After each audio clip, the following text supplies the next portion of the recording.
Welcome back to my Minmus and Return series. I like doing these updates just when I've got something to some progress to actually show. So what I'll do the same thing again. I'll just show it running, and then I'll have a technical discussion at the end. Now this may or may not actually work because there's a lot of variables, but I'll talk about that later.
Right, unfortunately it's got to wait here, but I can't really put in a time warp because I don't know how long it's actually going to take before it actually tries to land, so you can't really time the time warp either. If you get the timing wrong, it just mucks it up. So basically I decided to let time warp out of this section, but I will try to physics warp it for you.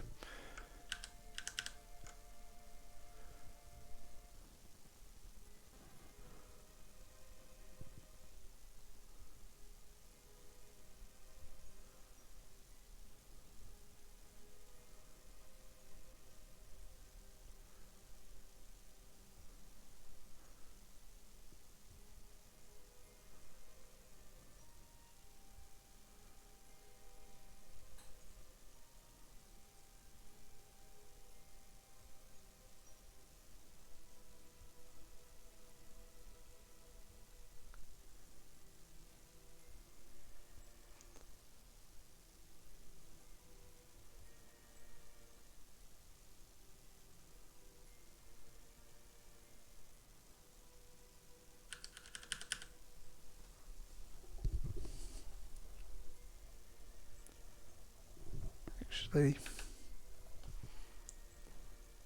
it'll either work or it won't. I'm not particularly fast, even if it does fail. I'll try once more if it does fail.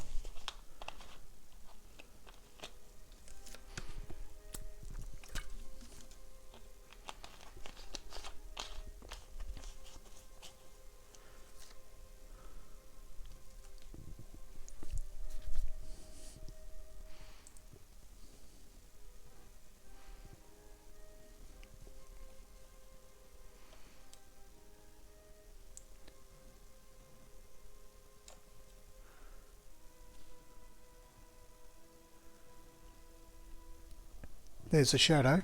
It's always a good sign.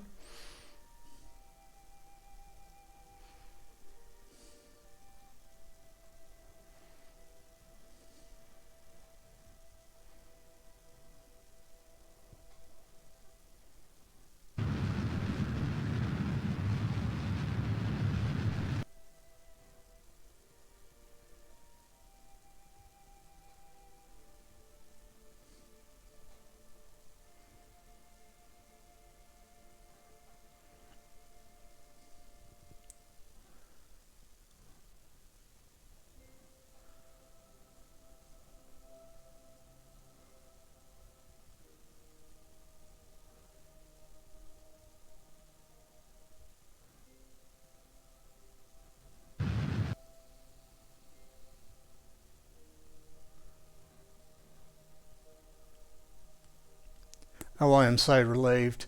It still might flip over. No, no, no, looks good. Looks good.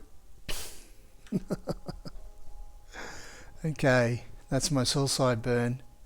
I'll be straight up with you. I've cheated a little. Um, I'll talk about that in a second. I'm just wondering. Yeah, all right. I still got a bit of work to do on this script. It's that timer should have shut down by now. You notice I still got the script running as well. I'll switch it off and we'll see if it actually the rocket actually tips over. It probably will.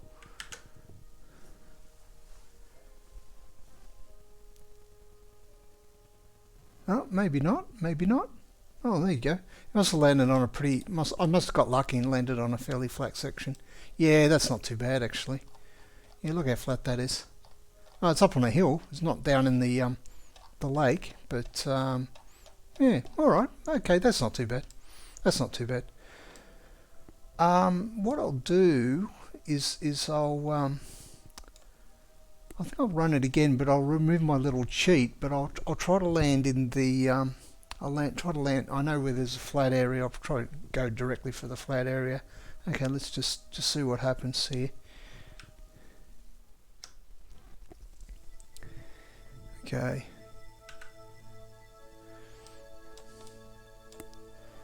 I actually fiddled the throttle on the. Oh, actually, all right. Yeah, it's back up to 100%. But I fiddled the throttle on, basically. I reduced it a bit, and it made the landing more stable. But I'll run it with full throttle this time. Trouble is that this engine's a little overcooked for a lander, to be quite honest. This type of lander. Land from orbit. Test.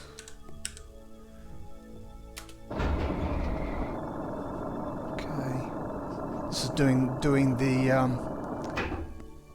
just bump that so you can watch it.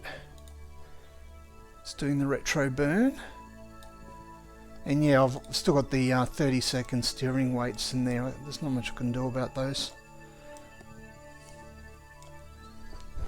Anyway, it gives me plenty of time to talk. You've probably realised now why one reason I picked Minmus, because landing on Minmus is a lot easier than landing on the Mun. It truly is. Scott Manley even said that in his videos. He said you should try for Minmus first, perhaps. It's a lot less demanding to land. Yeah, it makes more sense if you watch the Surface Pro grade. Okay, I've got a timer you can see flashing away there. It's a time to impact timer, but it's total bollocks. You may not notice, but it goes up and down. So yeah, I spent all today trying to find a good way of doing this hillside burn, but I could not find any equations equations of state or anything that would describe a hillside burn. I don't think there is one. I honestly think it's one of those ones that they use numerical. What would you call it? So numerical integration to work out. So the algorithm that I've put together, I wouldn't even call it a formula. It's an algorithm.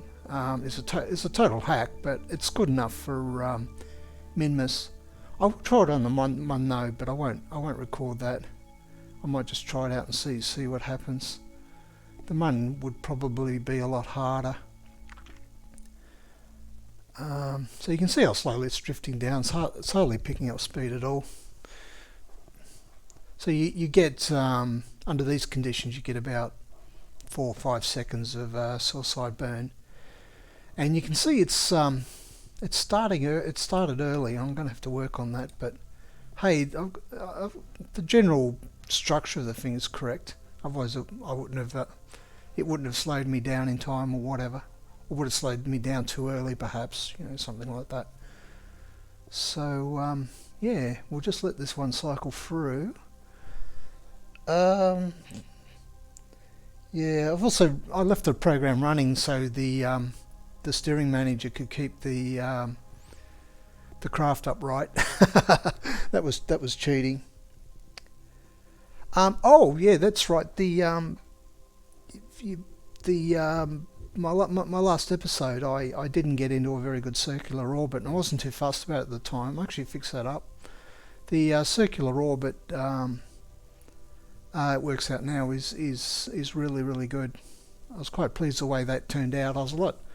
I had to add a lot more control over my burning and stuff like that, but it worked out really well. That was the capture orbit episode that I posted several days ago. Okay, that's about it really. I'm not going to go through the whole algorithm. It's pretty pointless anyway. It's kind of embarrassing. It'll be in the script when I publish the script, so you'll be able to look at it yourself and have a bit of a laugh. I've just decided to get a bit of a wriggle on and get this series finished. I think it's gone on just a little bit too long. Excuse me while I just check something. Oh yeah, that's right. Yeah.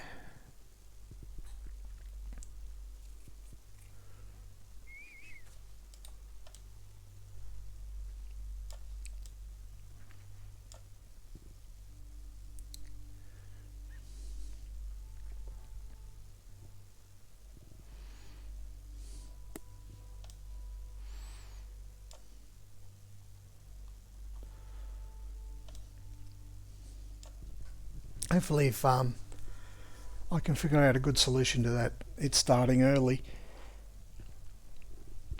I might be able to get to land without that second burn. That second burn's a little dodgy. It'd probably make more sense with a bigger, heavier craft, a slower craft, but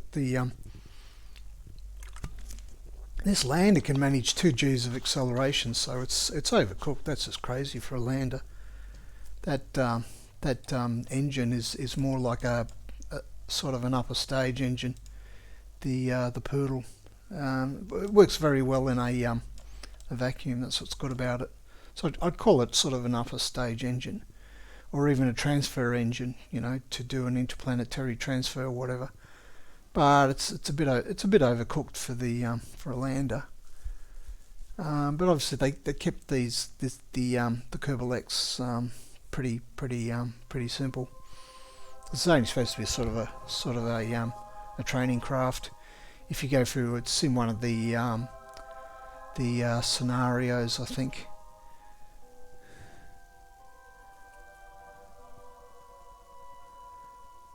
They said it's optimistically got landing legs. Well, optimistic. I managed to land on Minmus, so that was all right. And I still got 1,300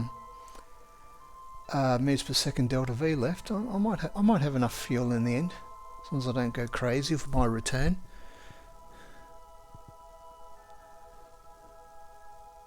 See, it comes to a dead stop with about 5 seconds of thrust, so that's why everything's just going to happen at the end, like now. But it's coming in just a little bit early. That's why it has to sort of have another crack at it. Yeah, I'm probably doing some arithmetic wrong somewhere. I'm too tired tonight. I'll go and work it out tomorrow. I'll get this video out, and that sort of makes me happy because, you know, it's like a little mini milestone, and it stops my channel from going stale. See if we can manage another one this time. Oh, yep, there you go. Oh, gee, oh, that's a bit rough. Oh no, there you go. That's 2 landings. It's not a I mean, I'm right at the bottom of the lake here. It's not a difficult spot to land.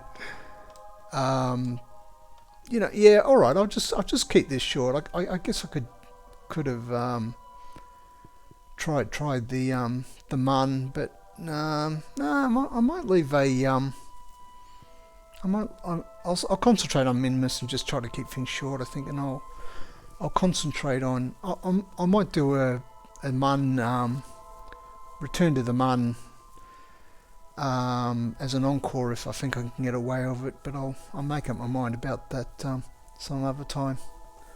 Alright, that's just it. Next steps. Well, I've already got my landing script written, so I can take off again. I just have to check that the script, it worked fine on Kerbal, and it may not work here because I'm not taking off from a launch pad and everything.